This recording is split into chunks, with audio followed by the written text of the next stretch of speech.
కాంగ్రెస్ లో పదవుల జాతర మొదలైంది. టీ కాంగ్రెస్ పార్టీ పగ్గాలు ఎవరికి దక్కనున్నాయి? తెలంగాణ కాంగ్రెస్ కు రానున్న కొత్త బాస్ ఎవరు? అధ్యక్ష పదవి కోసం రేసులో ఉన్నది ఎవరు? ఏ సామాజిక వర్గానికి బాధ్యతలు అప్పగిస్తే బాగుంటుందని హైకమాండ్ భావిస్తుంది. ఇక మంత్రివర్గ విస్తరణలో చోటు తక్కించుకోబోతున్న ఆ నలుగురు ఎవరు? బీఆర్ఎస్ ఎల్పీ విలీనం కోసమే మరో 2 పదవులు ఆపుతున్నారా?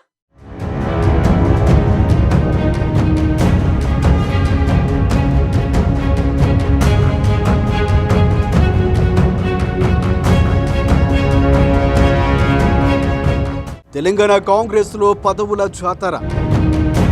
ఎస్టీ సామాజిక వర్గానికే పీసీసీ సారథి. రేసులో ఎంపీ బలరాం నాయక్, ఎమ్మెల్యే బాలు నాయక్. మంత్రివర్గం విస్తరణపై సీఎం రేవంత్ రెడ్డి ఫోకస్. అగ్రనేతలతో సీఎం రేవంత్ మంతనాలు. కేబినెట్లోకి వాకాటి శ్రీహరి, రాజగోపాల్ రెడ్డి.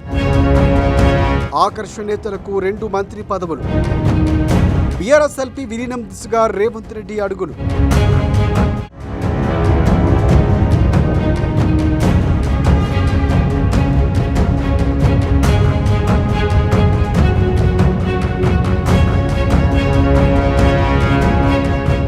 తెలంగాణ కాంగ్రెస్లో పదవుల కోలాహలం మొదలైంది. పీసీసీ సారథితో పాటు మంత్రివర్గ విస్తరణపై సీఎం రేవంత్ రెడ్డి ఫోకస్ చేసినట్లు తెలుస్తోంది. స్వాతంత్ర్య దినోత్సవ సంబరాలు ముగిసిన వెంటనే సీఎం ఢిల్లీ టూర్కు ప్లాన్ చేశారు. ఈ పర్యటనలో పీసీసీ చీఫ్ నియామకంతో పాటు మంత్రివర్గ విస్తరణ, ఆపరేషన్ ఆకర్ష్ 2.0, నామినేటెడ్ పోస్టుల భర్తీపై హైకమాండ్తో చర్చించే అవకాశాలు ఉన్నట్లు తెలుస్తోంది. దీంతో ఆశావాహుల్లో కోలాహలం మొదలైంది. ఇప్పటికే మంత్రి పదవులపై కన్నేసిన పలువురు నేతలు సీఎం చుట్టూ ప్రదక్షిణలు చేస్తూ ఉండగా పీసీసీ చీఫ్ పదవి కోసం ఒకరిద్దరు నేతలు పైరువేలు కూడా చేస్తున్నారు.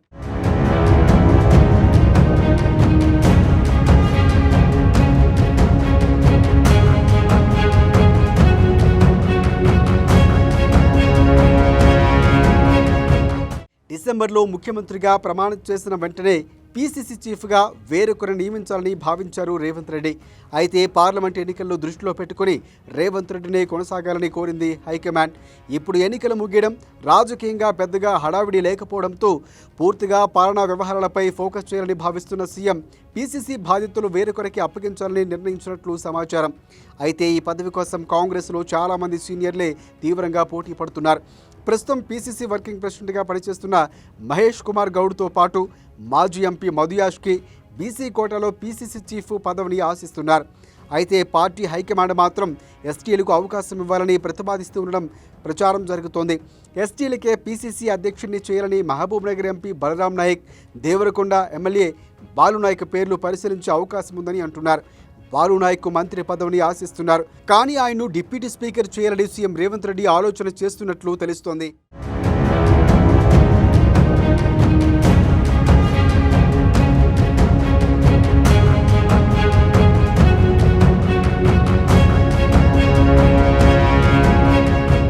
పీసీసీ సారథ్యంతో పాటు పెండింగ్లో ఉన్న మంత్రివర్గ విస్తరణను పట్టాలెక్కించాలని సీఎం కసరత్తులు చేస్తున్నట్లు చెబుతున్నారు. మంత్రివర్గంలో ఇంకా 6 ఖాళీలు ఉన్నాయి. కానీ ప్రస్తుతానికి 4 ఖాళీలు భర్తీ చేయాలని సీఎం భావిస్తున్నారట. అవసరాన్ని బట్టి మిగిలిన 2 ఖాళీలు కూడా భర్తీ చేసే అవకాశం ఉందంటున్నారు. ప్రస్తుతం మంత్రివర్గంలో 11 మంది మంత్రులు ఉన్నారు. ఉమ్మడి ఖమ్మం నుంచి 3, ఉమ్మడి నల్గొండ, వరంగల్, కరీంనగర్ జిల్లాల్లో 2 చొప్పున మంత్రులు ఉన్నారు. ఇక గ్రేటర్ హైదరాబాద్తో పాటు ఆదిలాబాద్, నిజామాబాద్ జిల్లాలకు అసలు ప్రాతినిధ్యం లేదు. దీంతో తాజా మంత్రివర్గ విస్తరణలో ఈ జిల్లాల నుంచి మంత్రివర్గంలోకి తీసుకోవాలని ప్రతిపాదనలు ఉన్నాయి. అదేవిధంగా సీఎం సొంత జిల్లా మహబూబ్నగర్ జిల్లా నుంచి ముదిరాజ్ సామాజిక వర్గానికి చెందిన వాకాటి శ్రీహరికి బెర్త్ కన్ఫర్మ్ అయిందని టాక్ వినిపిస్తోంది.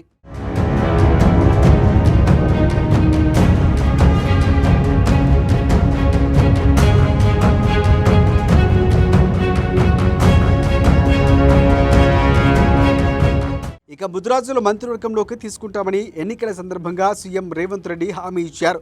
అదేవిధంగా పార్టీలోకి వచ్చే సమయంలో కోమటిరెడ్డి వెంకటరెడ్డికి మంత్రి పదవిని ఇవ్వాలని కూడా ఆఫర్ చేశారు. దీంతో వాకాటి శ్రీహరి, రాజగోపాల్ రెడ్డికి లైన్ క్లియర్ అయిందనే ప్రచారం కూడా జోరుగా జరుగుతోంది. ఇక మిగిలిన 2 మంత్రి పదవులు ఎవరిని వరిస్తాయనేది మాత్రం ఉత్కంఠంగా ఉంది. ఆదిలాబాద్ జిల్లా నుంచి ప్రేమ్ సాగర్రావుతో పాటు గడ్డం వివేక్ బ్రదర్స్ మంత్రి పదవిని ఆశిస్తున్నారు.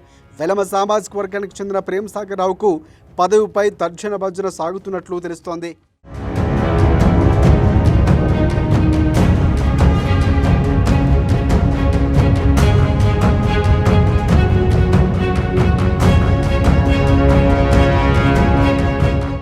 మంత్రివర్గ విస్తరణలో 4 ఖాళీలు భర్తీ చేసి రెండింటిని పెండింగ్లో పెట్టడం వెనుక ఆపరేషన్ ఆకర్ష్ 2.0 కారణమనే టాక్ కూడా వినిపిస్తోంది. బీఆర్ఎస్ నుంచి మరింత మంది ఎమ్మెల్యేలు పార్టీలోకి చేర్చుకోవడానికి వారికి పదవులు ఎరగా చూపించాలని కాంగ్రెస్ పార్టీ ప్లాన్ చేస్తున్నట్లు చెబుతున్నారు. కాంగ్రెస్లోకి వస్తే మంత్రి పదవి ఇస్తామని కొందరికి ఆఫర్ ఇవ్వడంతో పాటు మరికొందరికి కేబినెట్ హోదాలో నామినేటర్ పదవులు ఇస్తామని సీఎం రేవంత్ రెడ్డి ఆఫర్ చేస్తున్నట్లు ప్రచారం జరుగుతోంది. ఇప్పటికే 10 మంది ఎమ్మెల్యేలు కాంగ్రెస్లో చేరగా వీరిలో ఎవరికి మంత్రి పదవి ఇచ్చే అవకాశాలు లేవని చెబుతున్నారు. ఇక కొత్తగా చేరే వారికి ఈ తరహా ఆఫర్ చేసి బీఆర్ఎస్ ఎల్పీ విలీనం దిశగా అడుగులు వేయాలని ప్లాన్ చేస్తుంది కాంగ్రెస్ పార్టీ సర్కార్. మొత్తానికి తిరంగా పండుగ తర్వాత తెలంగాణ కాంగ్రెస్లో పదవుల పందేరానికి తెరలేవడం ఖాయమని అంతా చెబుతున్నారు.